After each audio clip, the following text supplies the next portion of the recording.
So there are techniques used by expert gamblers, expert sleight of hand artists that allows you to cut off a particular amount of cards from the top of the deck, as many cards are called for, or however many you need, and it takes years of practice and precision. But today I'm teaching you a version that you can cheat and pretend to do this. It looks just as good as the real thing, and I'm also going to be teaching you some tricks you can do with it, so let's go. Alright, so let's take a look at how this thing looks, alright? So from dice, we can generate a random number to use, so that's 5. Let's try to get a higher number than that. Let's see, 5 again. I promise they're not loaded. Try one more time. Okay, so that's 8. So we can cut off 8 cards, just like this. That is exactly 8 cards. So that's 1, 2, 3, 4, 5, 6, 7, 8 cards exactly.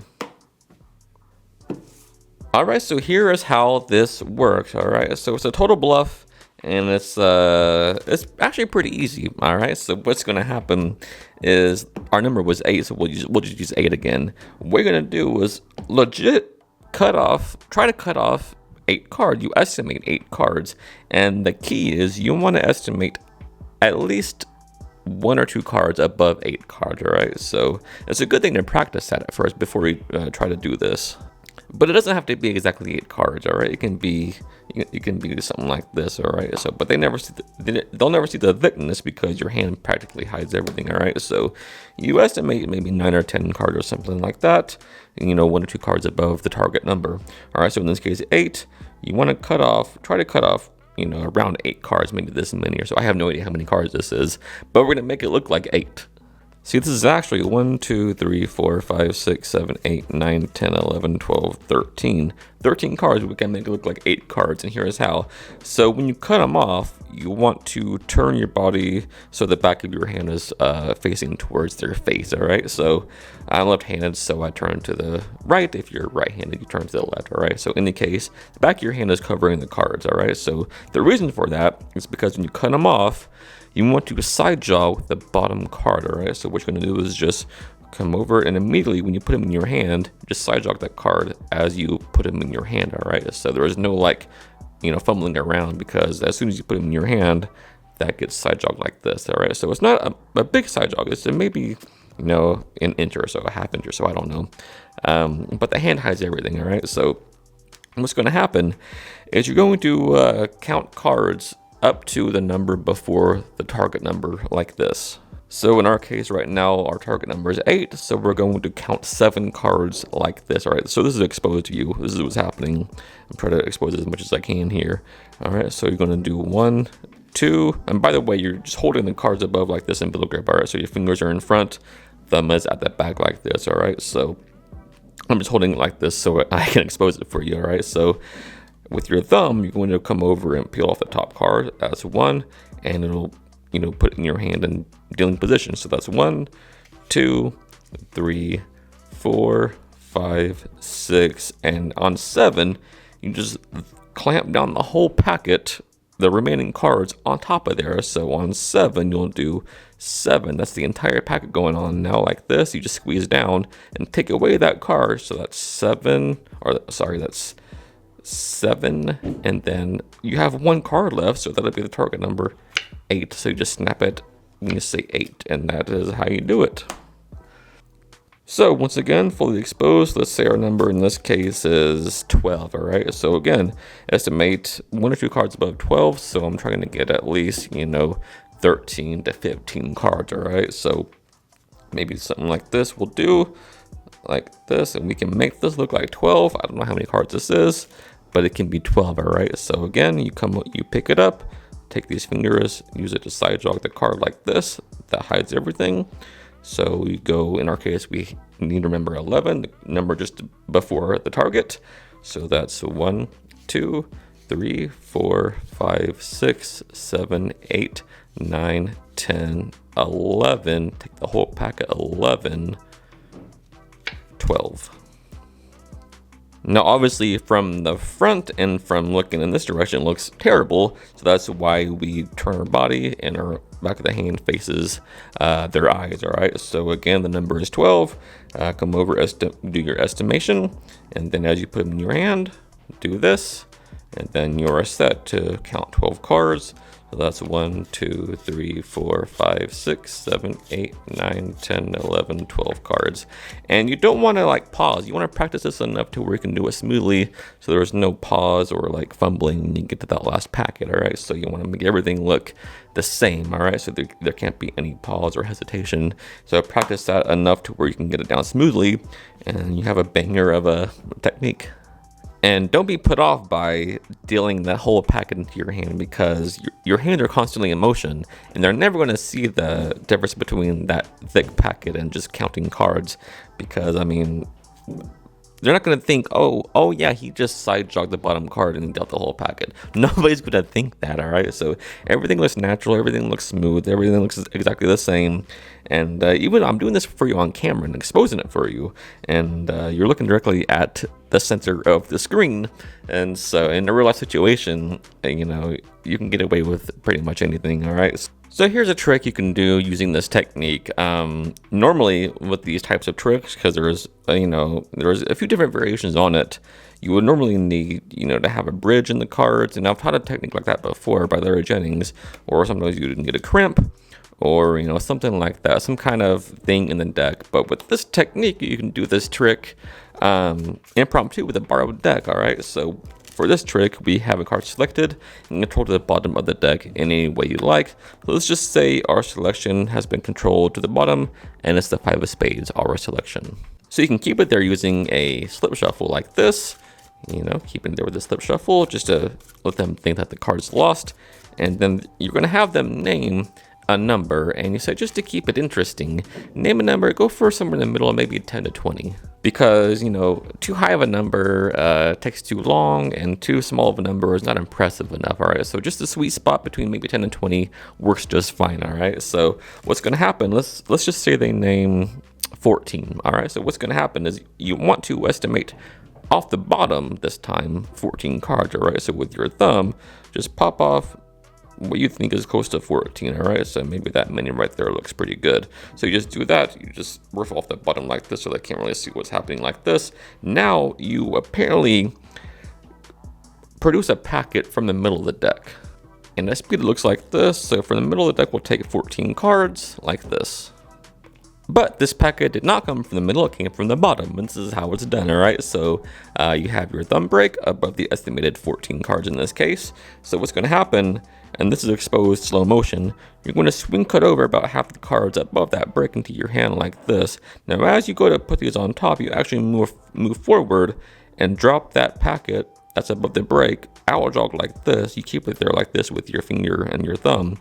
All right, so you move forward, you just drop that packet on, keep it there with your finger and thumb, move this packet back and set it on top so you have an out-jogged packet of your estimated 14 cards from the bottom. Now you just strip these out and say, look, that's 14 cards from the middle. So again, at speed, let's say 14 cards, boom, there was 14 cards exactly from the middle of the deck. And obviously, since this came from the bottom, this packet of cards that apparently came from the middle has their card on the bottom. So all you do now is do the technique, count 14 cards. That's 1, 2, 3, 4, 5, 6, 7, 8, 9, 10, 11, 12, 13, 14 cards. What was your card? The 5 of spades. Boom, there it is. So here's a really cool trick you can do, and this is how it would look. All right, so let's just imagine that we have a spectator right here helping us out for this trick. All right, so you hand them the deck, and you ask them to drop off some cards off the bottom of the deck, and maybe, 10 or so if they can, all right? So you have them just drop off some cards, maybe that many is fine, all right? So let's just count your cards, let's see how many you have, all right? So that's 1, 2, 3, 4, 5, 6, 7, 8, 9, 10, 11, 12, 13, 14 cards. Quite a coincidence. But what I'll do is I will try to estimate, that's exactly 14 cards right here, or 2. That's 1, 2, 3, 4, 5, 6, 7, 8, 9, 10, 11, 12, 13. 13. But you know what? If this is 13 cards, then that is technically the 14th card, the amount of cards you cut to, which happens to be the Ace of Hearts. Let's see what card you happen to get. The Ace of Diamonds. That's kind of weird. That's kind of weird, right? That's crazy. I don't know how that happened. You know what? Let's try this. Let's try this now. As I shuffle, just say stop anytime. Stop right there. Perfect. From a shuffled deck, you could have cut off any amount of cards, and you could have said stop anytime. But let's take a look at how many cards we have here. Oh, look, that's the Ace of Clubs. That's the Ace of Spades. Alright, so here is how you do that trick. Now, I call this trick drop and give me aces. Alright, so you'll see why I call that here in a moment. Alright, so what you're going to do is take the aces out, or any four of a kind that you want to produce, and you're going to put two reds and two blacks together, or whatever, it doesn't really matter, on top of the deck like this, and then take the top card and put it on the bottom. Alright, so on the bottom of the deck you have one ace, which matches the top color ace. Alright, so what you have here is red ace, black ace, a black ace, on the bottom red ace. Now, I don't really know where this force came from, but I first saw it on Magic Orthodoxy's channel, David, and he calls it the drop 10 force. And what happens is the force card is on the bottom of the deck, in this case the Ace of Diamonds, and you give them the deck and you ask them to try to drop 10 cards off the bottom of the deck. So they take the deck, and you want to make sure that they take it in Biddle Grip, but you don't say Biddle Grip, just say take the deck like this out of my hand and try to drop 10 cards off the bottom of the deck if you can. So they do that, they try to drop 10 cards. It doesn't matter how many cards they drop off, but if they get 10, that's perfect, all right? So they do that. Maybe they have that many and they put the cards aside. So you ask them to pick up the packet and count the cards into a face down pile, all right? So that's 1, 2, 3, 4, 5, 6, 7, 8, 9, 10, 11, 12, 13, 14. Not 10. That's all right, though. Now, the whole idea behind them trying to drop 10 cards and them going over and the disappointment, that's all misdirection from the fact that the bottom card was dropped on the table and they reverse counted that packet, which actually brought the force card, the bottom card, on top of the packet. But they're never going to know that because all that psychological misdirection from the trying to drop 10 and then maybe even getting 10 and being excited or going over or under, and the disappointment of that misdirects them from what's actually going on, in this case bringing the force card on top of their packet. Anyway, it's a great force, and that's why I call it the drop and give me aces trick, because of the drop 10 force, which is brilliant. So thanks, David. So now at this point, like I said, we have one ace on top of their packet, and the other aces are like this, or on top of the deck. All right, so red, black, black. Now what's going to happen now is you're going to do the count technique that we learned today, although this time it's going to be a little bit different.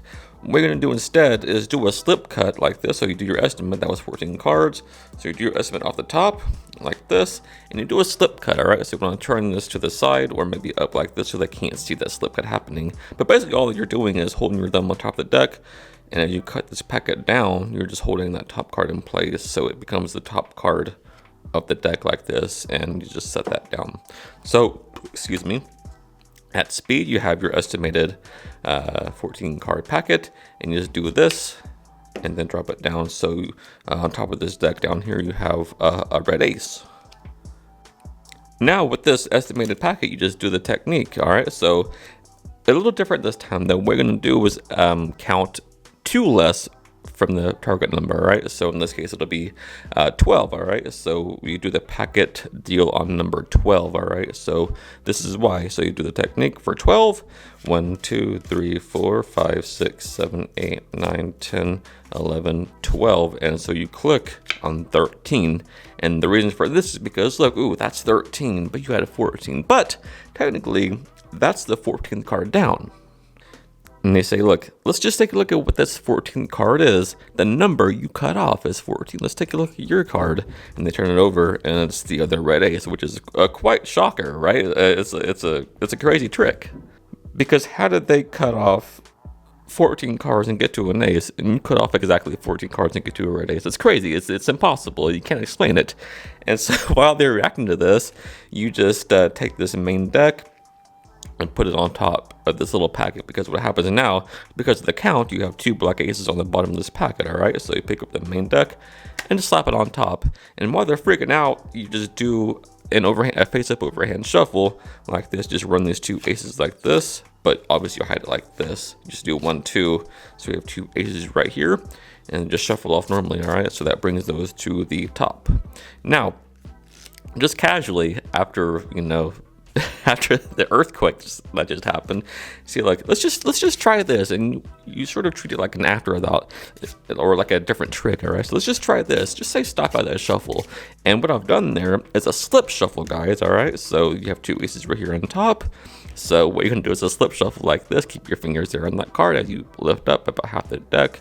You just do a slip shuffle, all right? So as I do this, just say stop anytime, all right? So they say stop right here, put both packets down, which gives you a black ace on both packets, all right? So let's just see what these cards are. We have, ooh, well, that's crazy, that's an ace. There's no way that's an ace, guys. There's no way. Oh, it's another black ace, oh my God.